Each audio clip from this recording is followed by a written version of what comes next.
Video में हम लोग समझेंगे आसमानी बिजली क्या होती है लाइटनिंग स्ट्राइक जिससे कि व्यक्ति की मौत हो जाती है, और बादल गरजने से आवाज क्यों हो जाता है जिसे थंडर स्टॉर्म कहते हैं। क्या इन बिजली से बचा जा सकता है? क्या एक ही जगह पे कई बार बिजली गिर सकती है?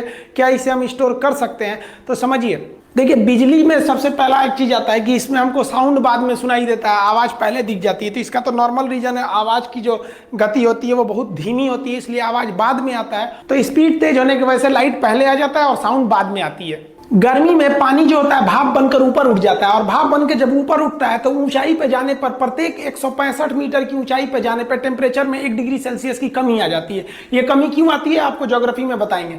और ये जब ऊपर जाते हैं तो ये बर्फ के छोटे छोटे टुकड़े का रूप ले लेते हैं, जिसमें आप लोग कई बार देखते होंगे आसमान से बर्फ गिरता है। यही बर्फ जो होते हैं हवा के कारण आपस में टकराने लगते हैं, और टकराने से घर्षण उत्पन्न हो जाता है, और घर्षण के कारण स्टैटिक करंट उत्पन्न हो जाता है। और यह करंट का जो पॉजिटिव चार्ज होता है वो ऊपर चला जाता है, और निगेटिव चार्ज जो हो जाता है वो नीचे आ जाता है। अब ये निगेटिव जो होता है ना, पॉजिटिव को ढूंढता है कि हमको जहां पॉजिटिव मिल जाएगा वहां हम गिर जाएंगे। अब जब जमीन, देखिए, जब बादल आते हैं तो जमीन पे हवा भी चलने लगती है, आंधी वगैरह भी आने लगता है, तो जिस वजह से घास वगैरह घर्षण के कारण इनमें भी चार्ज उत्पन्न हो जाता है। अब इनका जो चार्ज होता है पॉजिटिव ऊपर होता है, निगेटिव को तो लेके चला जाता है अर्थ। अब देखिए, ये निगेटिव पॉजिटिव को खोज ही रहा था, मिल गया और यहाँ गिर जाता है। इसी को हम लोग वज्रपात कहते हैं, बिजली का गिरना कहते हैं। आसमानी बिजली जो गिरती है, इस बिजली का जो वोल्टेज होता है ना, 10 करोड़ वोल्ट होता है। हम लोग के घर में जो करंट आता है 220 का आता है। 10 करोड़ वोल्ट मारेगा ना, आदमी कौवा बन जाता है। इसको हम 100 मेगावाट की बिजली बोलते हैं। और इसमें जो करंट होता है वो 10,000 एम्पियर होता है। 5 एम्पियर के करंट पे आपका फ्रिज, वॉशिंग मशीन, कूलर ये सब चल जाता है 5 एम्पियर पे। और ये जो होते हैं, सोचिए 10,000 एम्पियर का करंट लगता है इसमें। इसमें जो हीट निकलती है वो हीट जो होती है 27,000 से लेकर 30,000 डिग्री सेल्सियस होता है। सूर्य का तापमान जो जुड़ा होता है 6,000 डिग्री सेल्सियस सरफेस का। अब बताइए, ये इतना भयानक टेम्परेचर होता है। और लेकिन इसमें सबसे बड़ी बात यही होती है, इसकी टाइमिंग बहुत कम होती है, 0.0005 सेकेंड। ये मिली सेकेंड में होता है, इतना कम समय के लिए होता है कि ये ज्यादा खतरा नहीं उत्पन्न कर सकता है। अब समझते हैं इसमें आवाज क्यों आती है।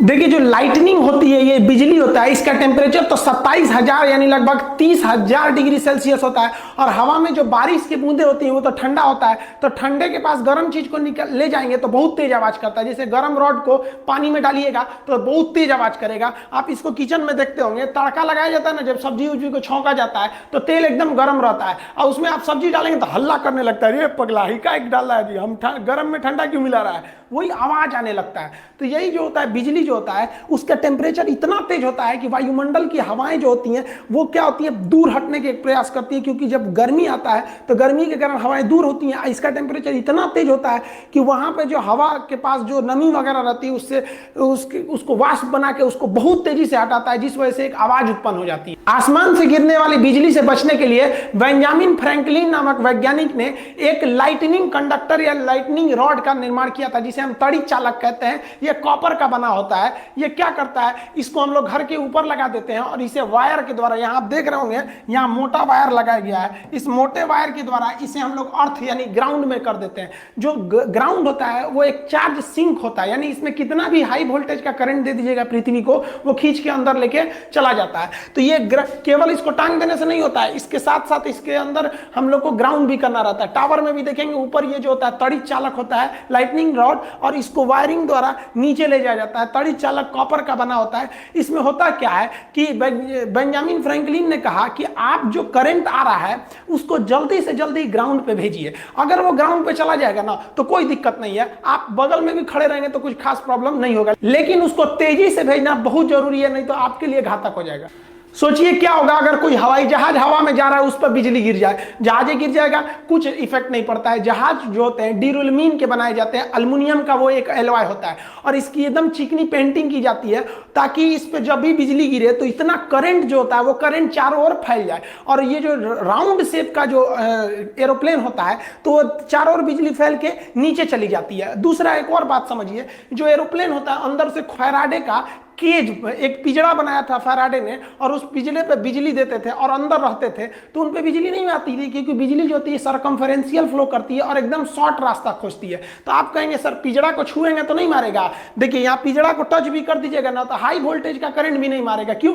क्योंकि ये पिंजड़ा बहुत ही बढ़िया कंडक्टर से बना हुआ है, जितनी बिजली मिल रही है उसे फटाक से ये ग्राउंड में भेज दे रहा है। आप छुइएगा तो आपके लिए कुछ छोड़ ही नहीं रहा है। तो ये जो हवाई जहाज होता है एक पिंजड़ा का काम करता है, हम अंदर सेफ बैठे रहते हैं क्योंकि करंट सरकमफेरेंशियल बाहर बाहर फ्लो करके और नीचे चला जाता है। इसीलिए कहा जाता है कि जब बिजली तड़कती है तो सबसे सुरक्षित जगह आपके लिए कोई कार होता है, कार के अंदर घुस के बैठ जाइए, कार वही फैराडे के पिंजड़े के समान काम करता है। जब भी बिजली गिरती है तो वो जल्दी से जल्दी किसी कंडक्टर को खोजती है। यहां आपको कुछ सावधानियां बरतने की जरूरत है। हम बता देते हैं कहां कहां ज्यादा बिजली गिरने की संभावना होती है।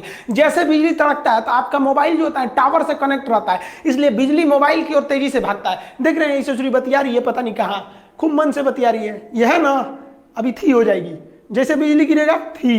तो इसलिए जब बिजली गिरे ना तो नहीं कि छत पे बतिया, हाँ खाना खा ली, ये सब नौटंकी नहीं, अंदर रहना चाहिए, गिर जाएगा तो थे हो जाएंगे आप।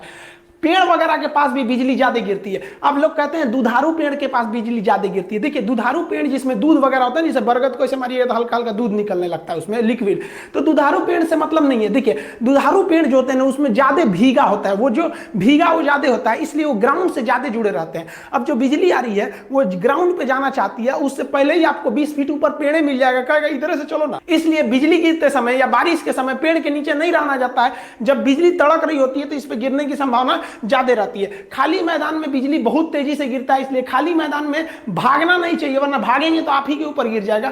खाली मैदान पे बैठ जाना चाहिए, उसको हम समझाएंगे। खाली मैदान पे भी गिरता है। खिड़की वगैरह पे मत झांकने लगिएगा, ऐसे लोहा का रेलिंग पकड़ के वाह बहुत अच्छा बिजली तड़क रहा है, गिर जाएगा, इसी पे चल जाएंगे आप। यहाँ पे जो बिजली होती है वो तालाब के पास ज्यादा गिरती है, इसलिए बिजली के समय तालाब समुद्र के किनारे नहीं जाना चाहिए, क्योंकि वहां की बिजली गिरेगी तो ग्राउंड लेते हुए आपको भी चली आएगी वहां पर। ये टावर से हमेशा दूर रहिएगा। हालांकि टावर के ऊपर तड़ी चालक लगे रहते हैं, लेकिन उसके पास में भी उसका असर ज्यादा रहता है। वो इतना हाई वोल्टेज रहता है कि थोड़ा सा में आपकी जान ले सकता है।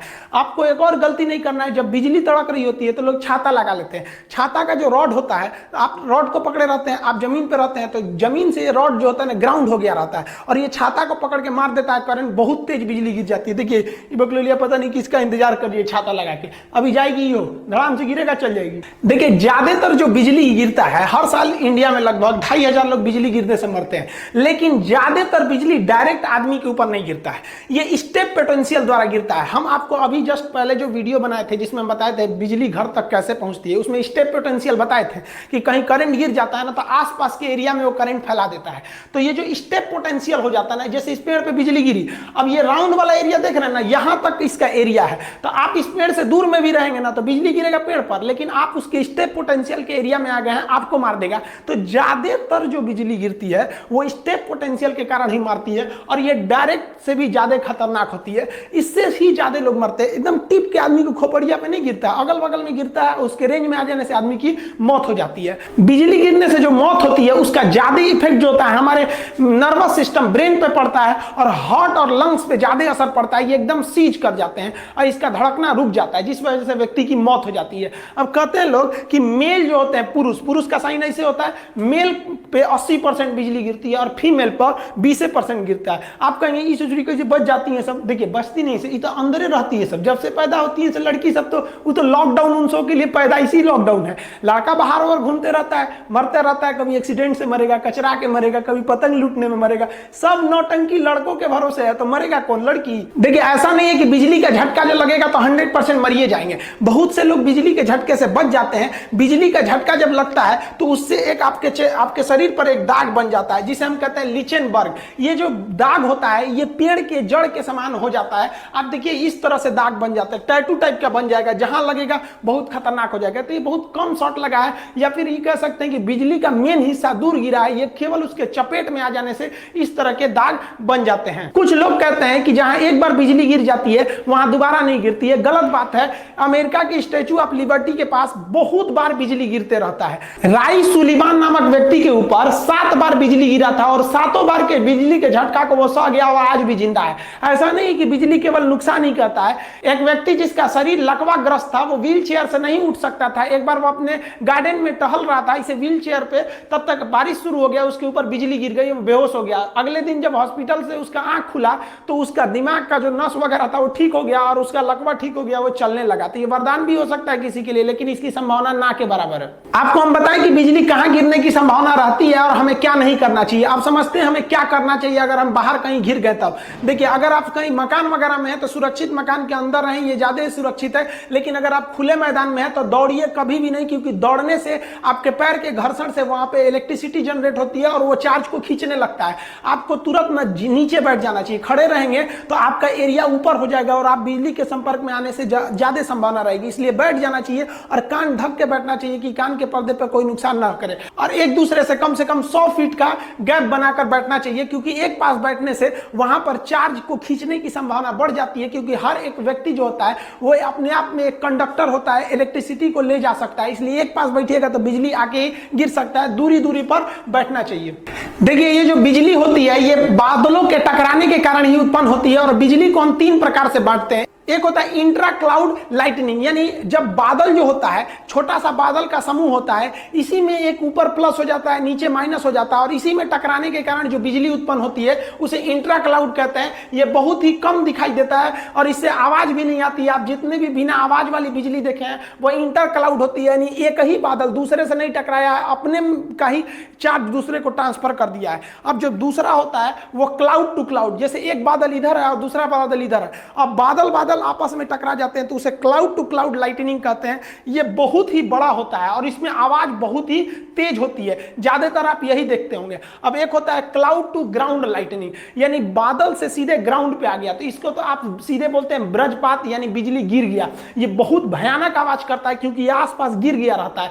यही है, इसके बारे में तो हम आपको सब कुछ बता दिए। तो ये आप समझ गए क्या सावधानियां हैं, कहां गिर सकते हैं, कितने प्रकार का हो सकता है। नेक्स्ट वीडियो में हम समझेंगे कि राजनाथ सिंह रूस में गए और पुतिन ने उन्हें क्या दिया है और रूस से आया आईएल जहाज भारत के लिए कौन से हथियारों को लेके आया है। कुछ लड़कों का कहना है कि सर आप जो वीडियो बनाए थे कि चाइना को कैसे बाइकआउट किया जाए, चाइना के सामानों को बंदरगाहों पे क्यों ना फंसा दिया जाए, तो लोगों का कहना है कि शायद यही गवर्नमेंट ने सुन के ऐसा काम तो नहीं किया, लेकिन अभी इस पर कोई कंफर्मेशन नहीं है। लेकिन चाइना के जो शिपमेंट आ रहे हैं उन्हें चेन्नई और मुंबई बंदरगाह पर काफी देर तक रोका जा रहा है वहां पर कस्टम के कारण। इसमें क्या हकीकत है इसको हम मिलेंगे नेक्स्ट वीडियो में, तब समझाएंगे।